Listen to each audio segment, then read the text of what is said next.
comprehensive learner record and a learner and employment record, and we're being recorded. But I'll put them in this order. Yes, there's a lot more definitions to be discussed, but I put these in this way because I think they're the primary components, and in some cases, this is almost a hierarchical order.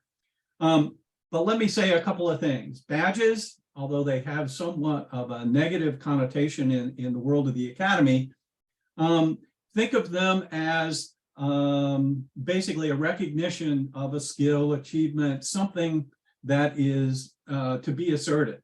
Typically, they're associated with an icon. They may or may not have authority behind them, but nevertheless, they're an accepted commodity and a credential. Whether or not they're valid, trusted, in integrity, that's the kind of thing that we're going to discuss, and that's the kind of thing I think we need to delineate. Micro-credentials. Micro-credentials is an all-encompassing term. It includes badges. It may or may not have an icon, and it carries some of the same things with it.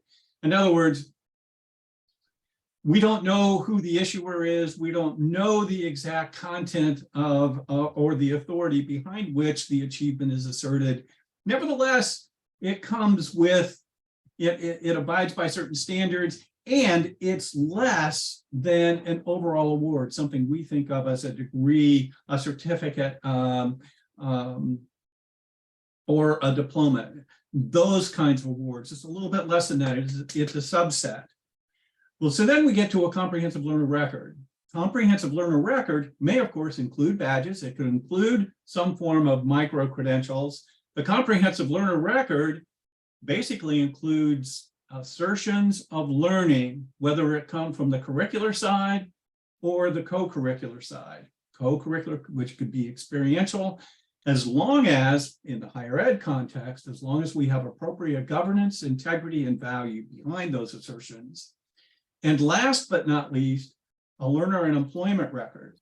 So think of it this way: a learner and employment record is a holistic view of the set of credentials that an individual may have.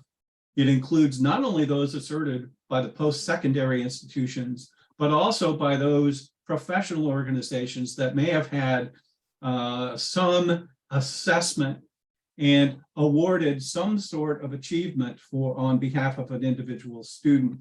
And if we can combine all of these, enabling a very complete dossier of of an individual, they can curate those and send them off to a third party for whatever opportunity is available to them. So, and here's a real quick, and for those of you who've seen me talk, this is old, so I'm really going to go through this quickly, but this is really the model of basically how we did business 30, 40 years ago. Basically, the student would come and say, look, I want my degree, I want my, not so much diploma, but I want my transcript, and I want to send it to a third party as proof that I have completed the work here at your institution. They send it, typically we sent that in a signed and sealed envelope. That was the chain of trust. We put it in that signed and sealed envelope. The US mail basically protected it. If it's been unopened by the time the third party received it, we said, this is immutable. It's unchanged since the issuer sent it, and I trust the contents. We already trust that the higher ed institution has performed all the necessary governance and set of practices to ensure that the information contained in that transcript is valid, it has integrity, it's associated with the person to whom it says, and basically has integrity.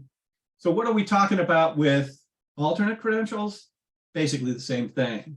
When they emanate from a higher institution, we do not want to destroy that chain of trust that we've already established with diplomas, degrees, and transcripts. We want to maintain that same thing. However, they're manifested at the individual institution. And the key component there is truly the registrar. When we talk about these other things, meaning transcripts, diplomas, awarding degrees, we always talk about the official from the institution who is the registrar. And they ensure, they're the traffic cop of compliance. They ensure that all these things are valid. We want to do the same thing with these alternate credentials. One of the things that's happening though, and this is really given province because of the new technology that's available to us now, is we really want to provide agency of the individual over their set of credentials, also called self-sovereignty. And so what we really want to be able to do is send these, put these into the hands of the student or learner themselves and let them disclose them to the appropriate third party in order to advance their careers, whether it be in academic or in the labor market.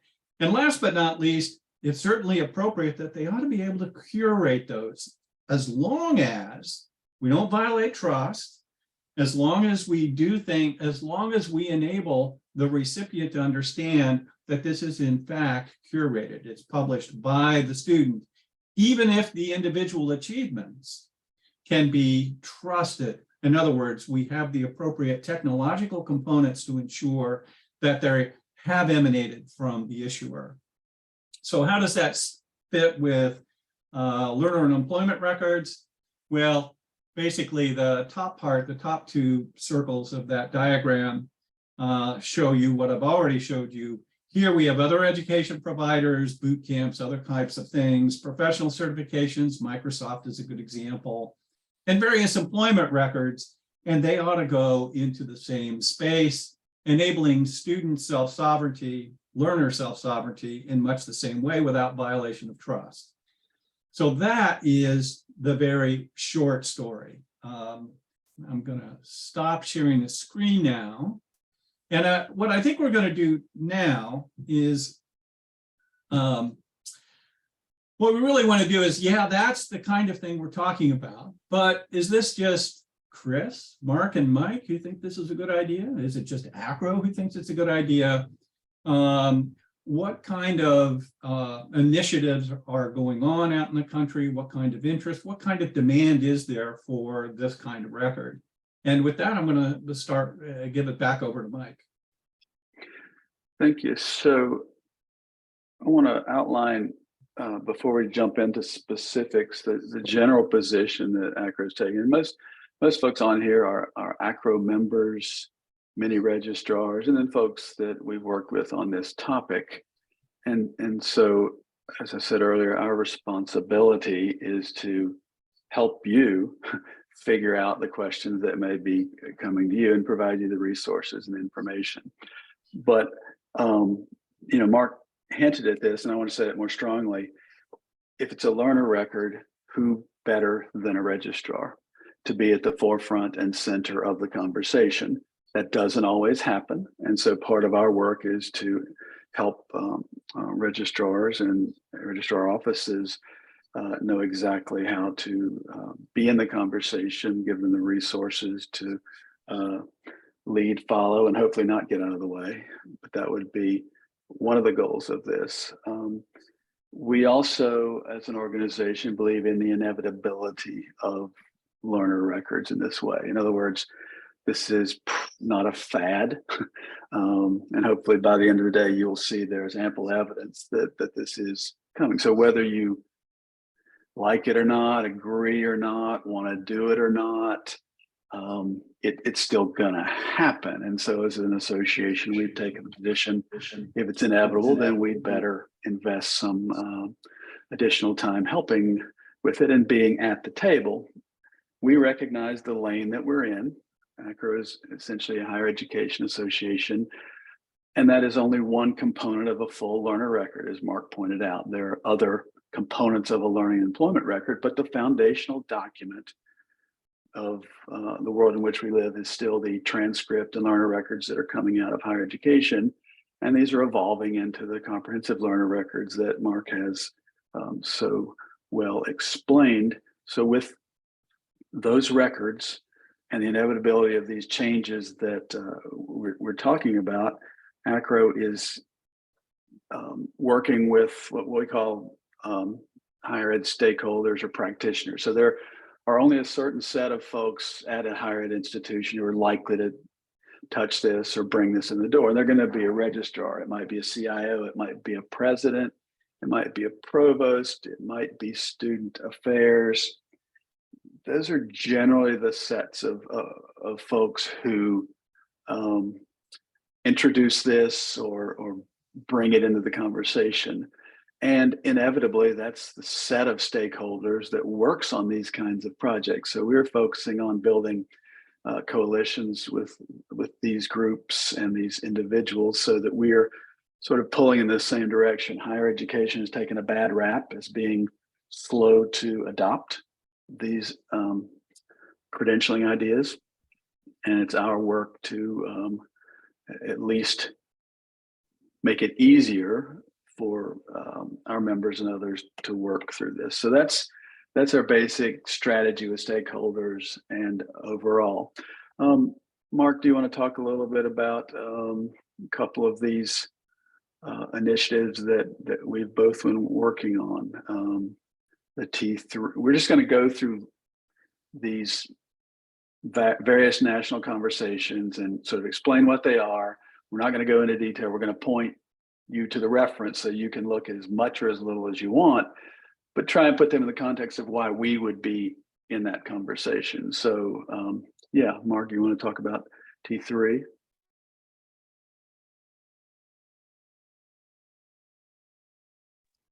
And you are not speaking out loud because the magic mute button is on. That's right. And you know, I said the best part, everything that I say after this is going to be lost forever because the best things I said while I was muted, and I can't remember what I said, so it's gone. What I did want to say though, and you guys probably figured it out because of my hands, you know, I wanted to put a little broader context on it. You know, there's a couple of different lanes here, and one of the lanes, I mean, one of the things that we think about is why.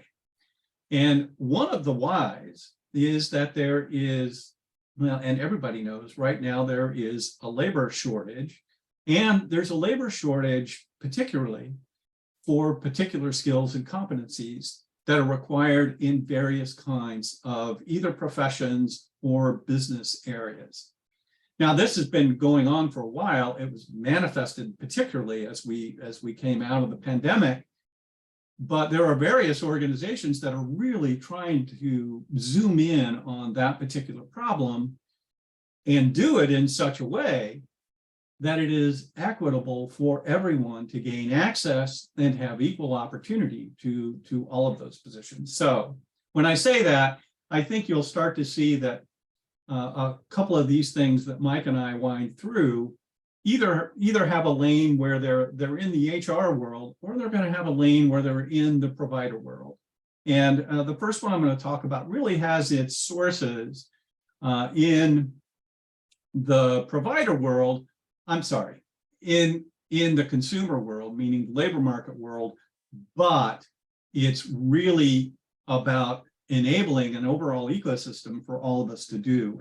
And this is the United States Chamber of Commerce Foundation T3 Innovation Network. And if you haven't been a part of that, it's been around since approximately 2016 or so, but they've gotten particularly active over the course of the last few years. And one of the things they just did, and I'm not going to go into everything that they have a hub, they talk about all the standards and so forth. But one of the things they've just done is put out a skills-based hiring and advancement brief. And in essence, it is a call for participation for an end-to-end kind of solution to this kind of ecosystem. In other words, a skills-based hiring ecosystem in which the providers bring enough metadata into this world. It is stored in such a way that students have agency over these credentials, they can curate them, and whether active or passively, but with and under the control of the learner, the labor market can preview at a very discrete level, in other words, with skills and competencies, and provide major screening. In other words, how do I create my candidate list? And secondarily, once I get a candidate list, how do I go to the secondary phase of screening with enough information that I can make some realistic calls about who I'm going to interview. So without going into further that, just know that that's out there. They're looking for a broad call. This has resources behind it. So this is really a very important initiative, and we really hope it takes off. Now, in a little bit, I'm going to talk about Experience U. That'll be at the end of this. And Experience U is just one component of this overall initiative, and I'll explain that near the end of the meeting. So next is the National Governors Association. Mike? Sure. And the important thing about the Chamber of Commerce, it is the world's largest business organization, or the United States' largest business organization. So it does, in many senses, represent the employer community. And if you're in higher education, one of the things that you'll hear from leadership and others is, does the employment community want this? You know, do businesses want this? And the answer is difficult to prove on a case-by-case basis, but pretty generally, hopefully you'll see by looking at the Chamber's work and others that there is a broad consensus that they're going down this skills-based hiring. And skills-based hiring is difficult for many institutions for all the reasons you can imagine. So their work is very helpful in this regard. You should pay attention to it. If you've doubted that this is happening in the political system, the National Governors Association is another piece of evidence to the contrary. They have this skills-driven community of practice, and you can look at the link in there and see the states that are involved, but all of these states have moved significantly down the road toward creating some form of skills-based credentialing systems, and it may or may not have come into higher education or post-secondary yet, but based on our participation in reading, it's coming. It's just a matter of how fast. And some of these states, in fact, they've selected a set of 6 states, very sophisticated approaches to coordinating workforce needs and credentialing, both academic and non-academic, alternative and education credentials into the process. So if you're in one of those states, if you don't know it, then you probably ought to take a peek at this, because it's probably coming. I feel like we're Paul Revere here saying the British are coming, and it's not a negative warning, but we are trying to say there is a certain inevitability to this, and we want to make sure that you're empowered to look at it. The next stakeholder, or set of folks that we know are working on this heavily, is EDUCAUSE, and that basically represents the CIOs, the IT folks in higher ed. And so many of you may participate in EDUCAUSE or be members or familiar with, but they have had an active conversation about credentialing in the ed tech world. And obviously from the vendor side, that's obvious that there are many vendors in this space, but the practitioners who are members of EDUCAUSE are beginning to see a groundswell of activity in this.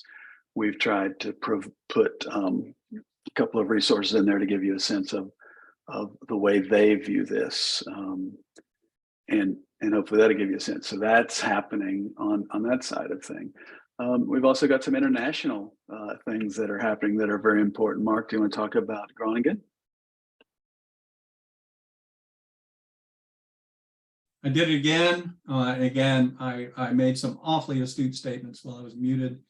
The Groningen Declaration, for those of you who don't know, is an international organization. It's 10 years old, and its overall mission is to provide basically for international mobility of credentials, primarily in a digital format.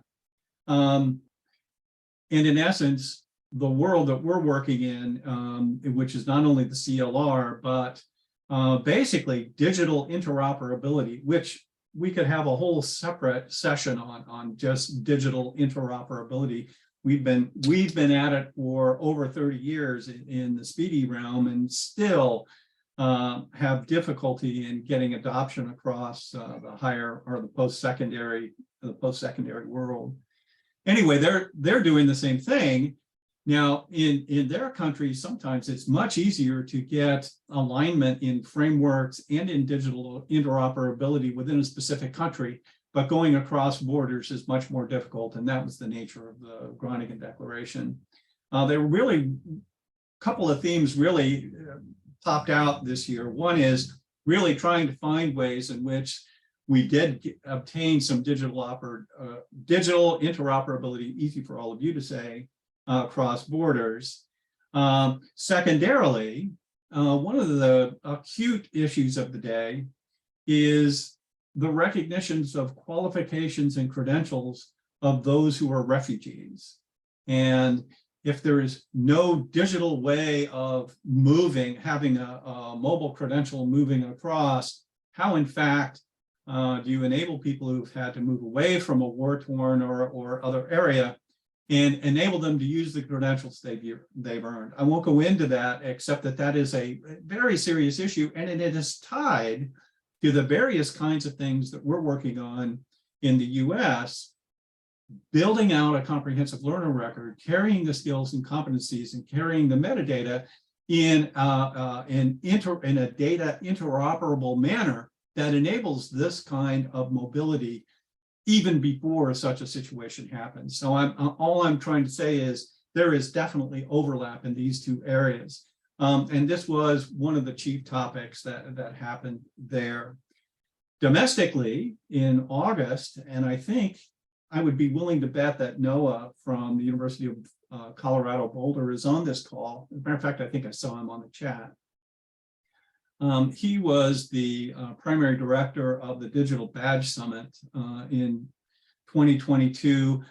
I won't go into all of the things that happened there, other than to say, man, there really is a movement toward how to make badges meaningful, how they carry integrity, and what it means to place those in the outside world. What does it mean internally to all of our institutions, and how do we manifest it in an appropriate manner in the outside world? And those were big topics of that conversation. As a plug, there's also going to be, also in Boulder, another Digital Badge Summit coming up in 23. So one of the things I always like to talk about is, there are three basic areas, and we kind of think of it as an atomic way. There's the curricular record, there's a co-curricular record, but then there's this whole world of competency-based education and competencies and skills.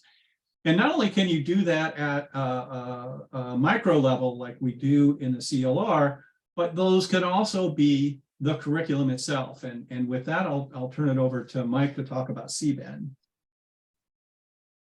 Just as we talked about skills, the conversation about competencies is right parallel. And some people will say, well, they're the same thing, and others, we're not going to argue that.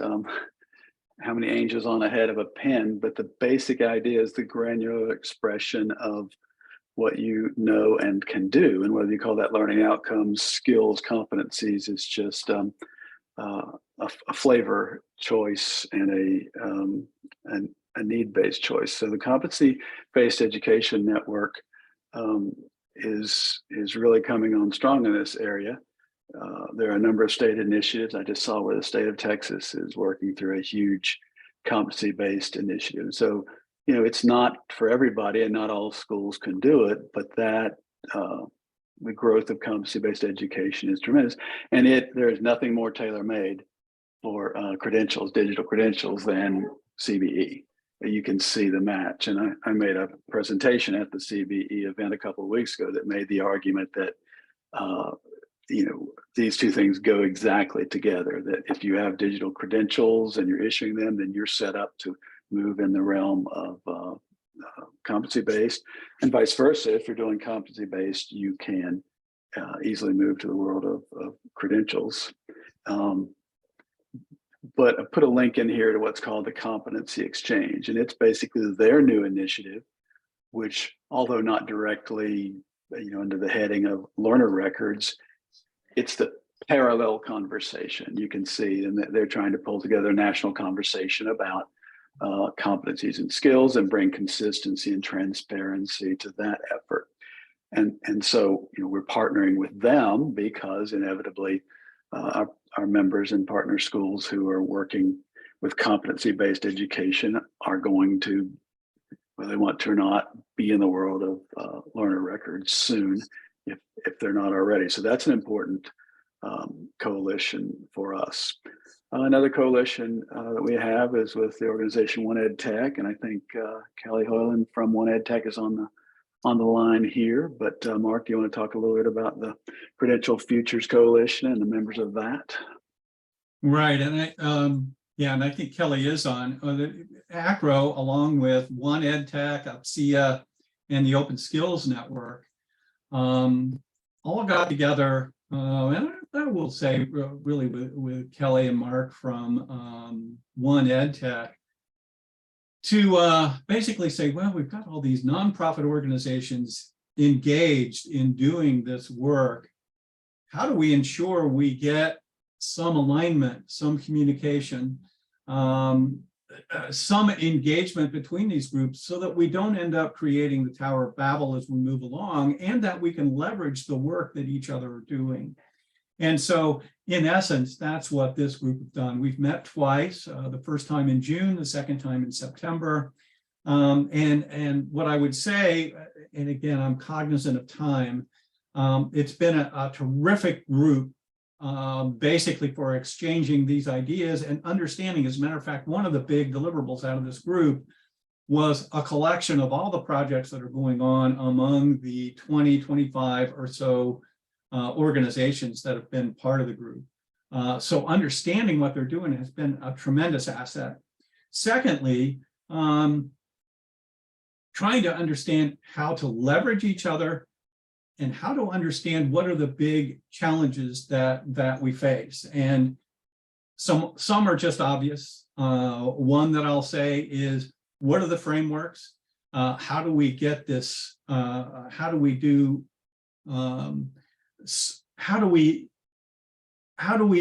do semantic standards, not only between a given business space like higher education, but how do we make those semantic standards and frameworks work in a different business space? Because much like we have difficulty articulating courses, man, I'm telling you, all the HR systems in all the companies, they have as difficult a time being able to express their skills and competencies that lead to success in specific positions, and they're not uniform either. So how are we going to accomplish that? And that's come up a lot. The second big thing that comes up with that is equity.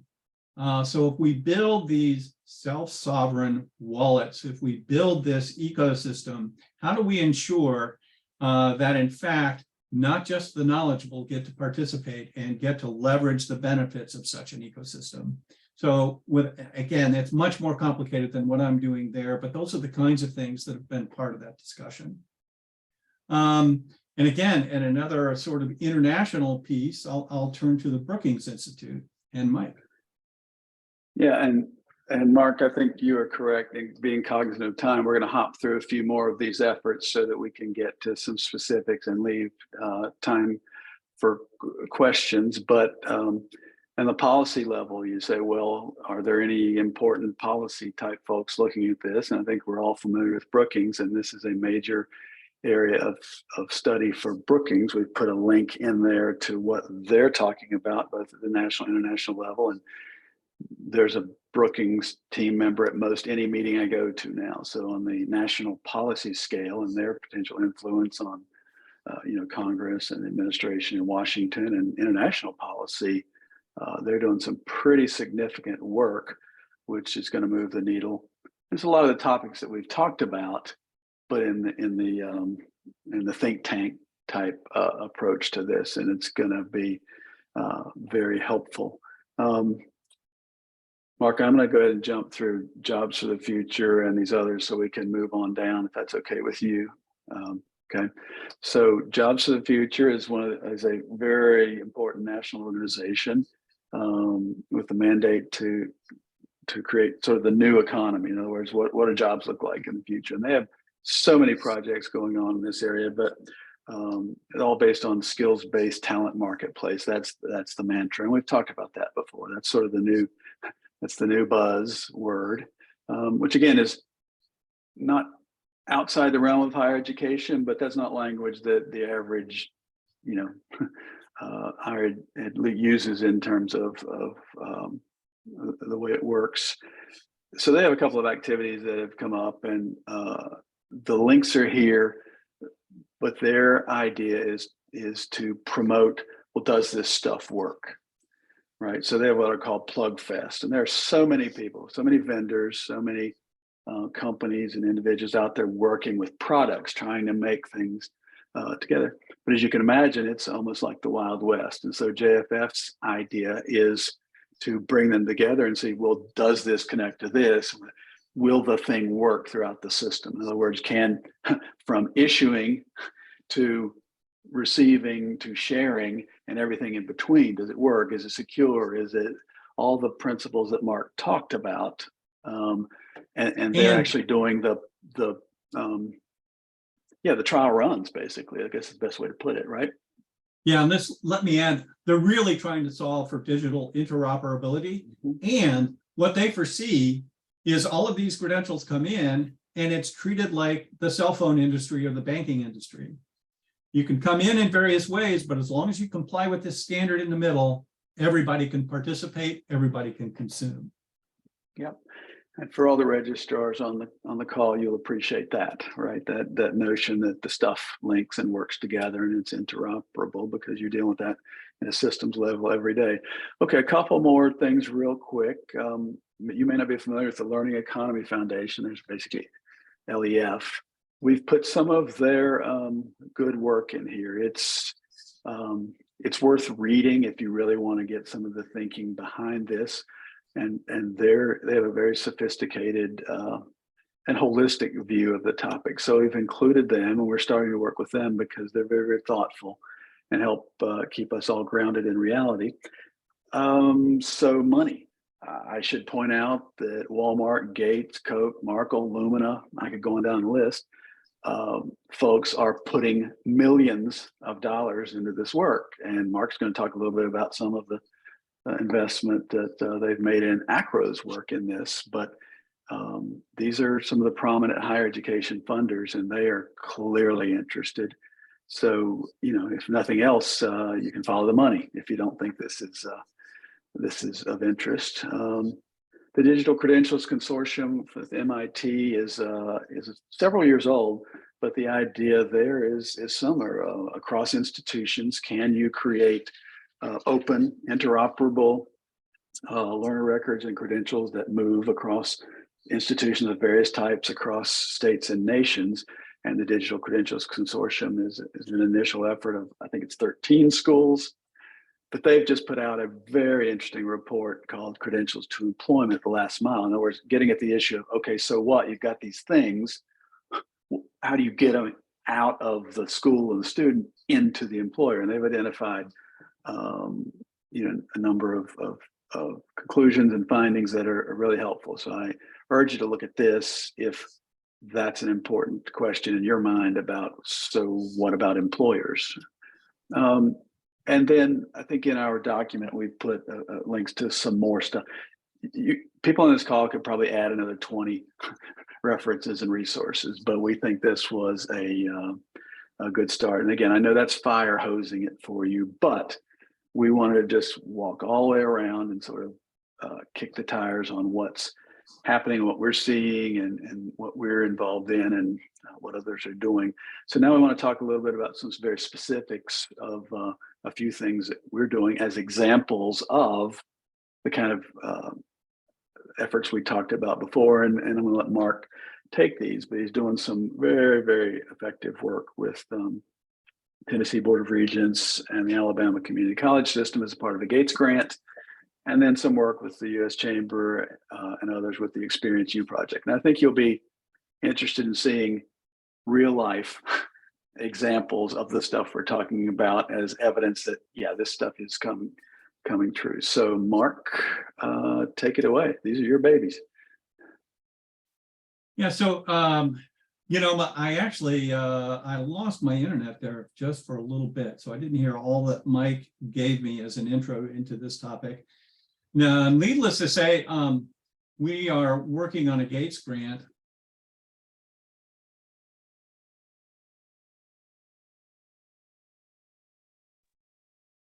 My key froze for me. Okay, he's locked, so I'll walk through, and then when he joins back in, that's fine. Mark is the lead on our Gates grant work, which is supporting two projects, one in the state of Tennessee with Board of Regents Learner Record, working with their several community college systems. And our work there is last mile. They've obviously done a lot of things before us and without us, and so we're not claiming that we didn't start that and we're not going to finish it. It's the work of the state and the Board of Regents there, but we're trying to do some of the things that many of you might imagine, the connections with the registrars and the governance issues. And then the other thing is to work with them on interoperability and standards to move them from potential vendor dependent situation to giving them choices in the long run by making their products open and interoperable. And so by May, they will be issuing workforce skills-based credentials at Volunteer State Community College and TCAT. Approximately 7,000 folks will be getting awards, and that's real life, real time progress. And that's a great project. And Gates investment is not so much, hey, we want Tennessee to do this. It's that project is hitting on all the topics we've talked about: interoperability, open, hitting a target population, working with specific skills that are needed in that workforce in that geographic region. It checks all the boxes of why you do this kind of thing.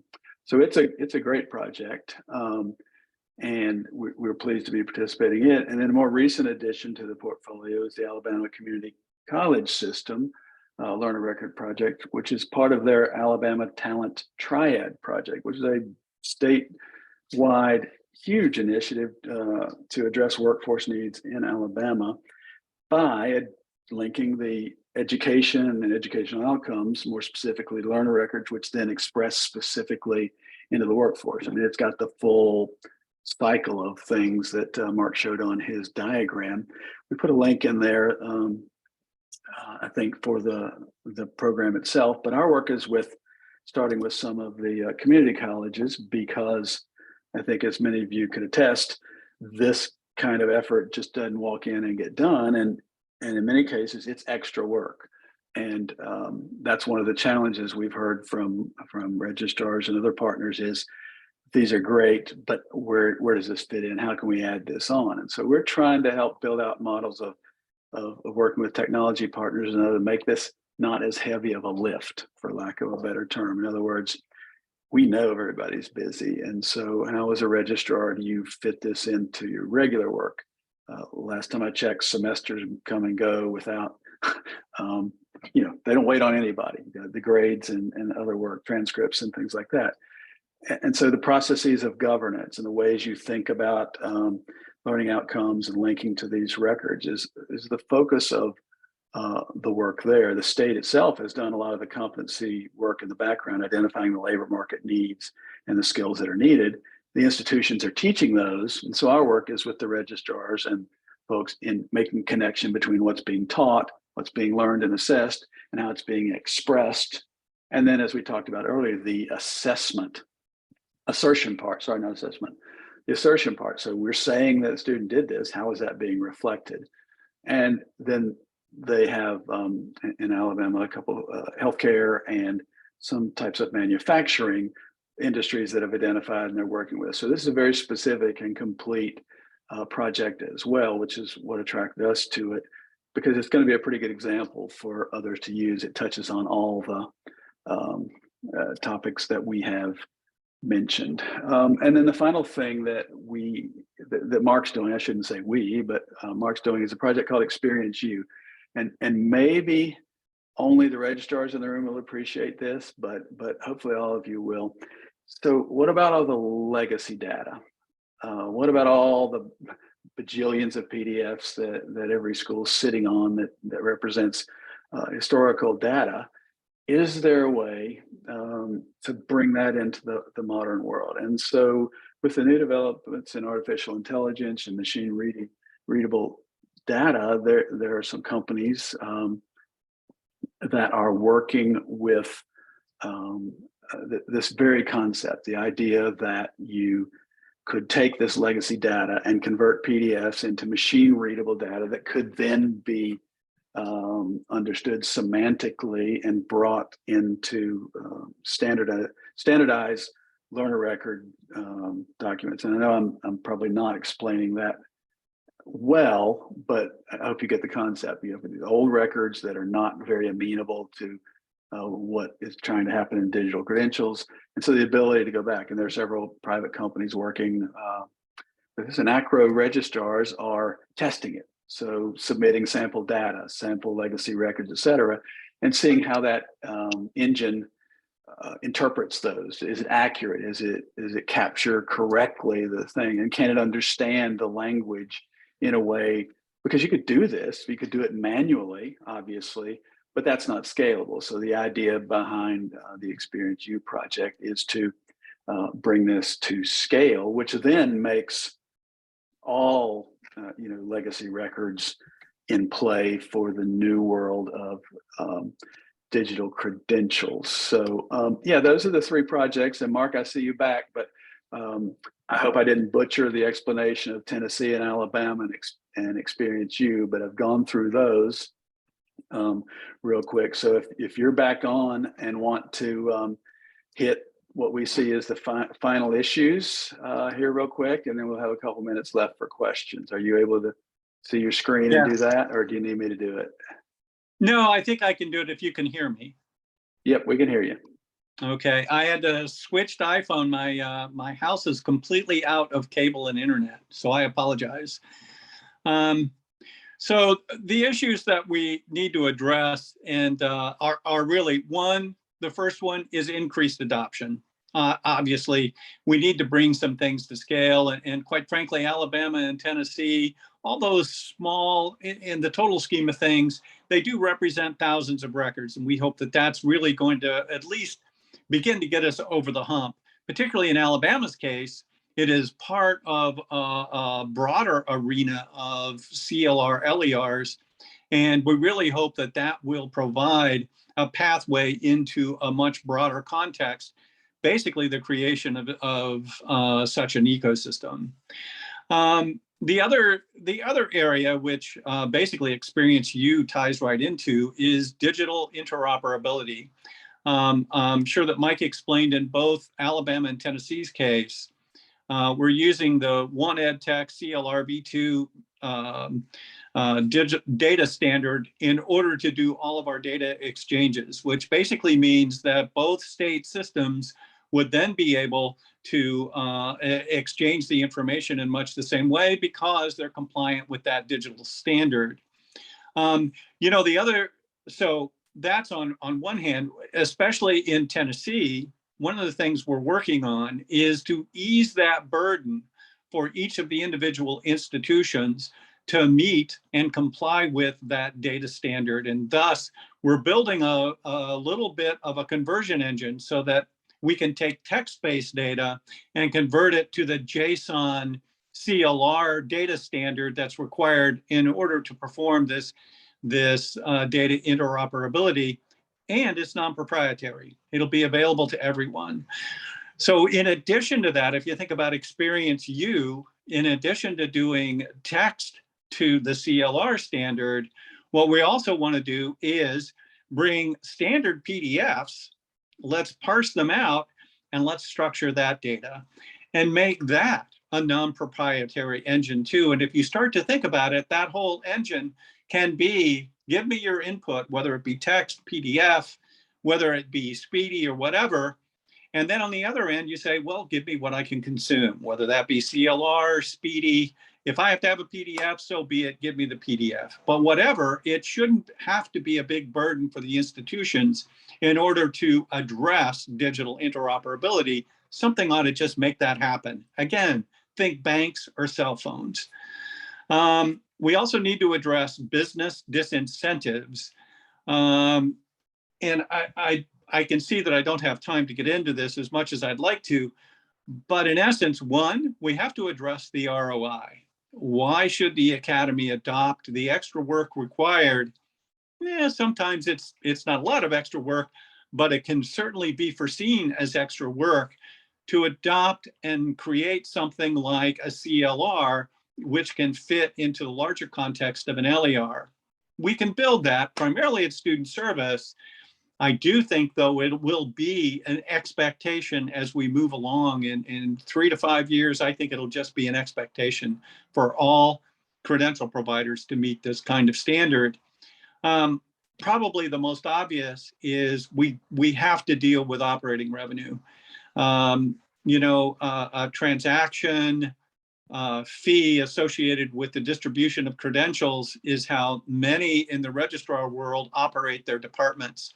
Without that revenue, by giving, basically you think that's antithetical to something like student self-service, how are we going to reconcile that? What kind of business models can be put in place so that we don't lose that revenue stream and enable this kind of learner agency over their records in a way that I think serves them best? So those are some real clear issues we have to do. We also have to entertain and deal with the CLR information in the system of record, or come to grips with that the system of record may not be completely self-contained in the in the SIS.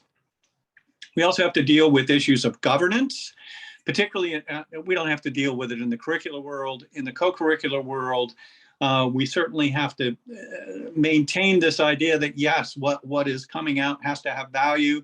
We have to have validity practices. We have to ensure that what we're asserting has integrity. And last but not least, we need to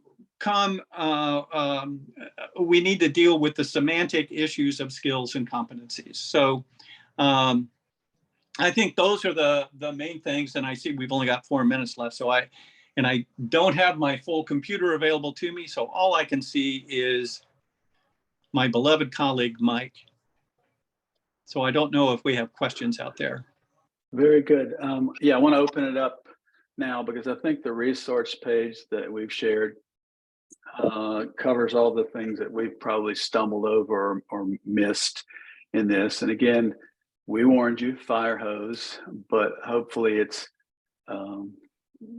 enough information that you can see where AACRAO as a whole is going, where we believe the topic is going, and why we're participating so heartily in it, and encouraging you to get out in front of it if you're not already involved. So Mark, thanks. I'm sorry for the internet trouble. I know that's always a hassle, but thank you for coming back on.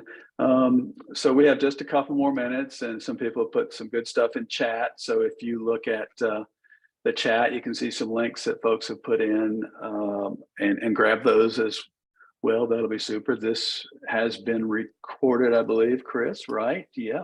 It So has Chris, been you recorded.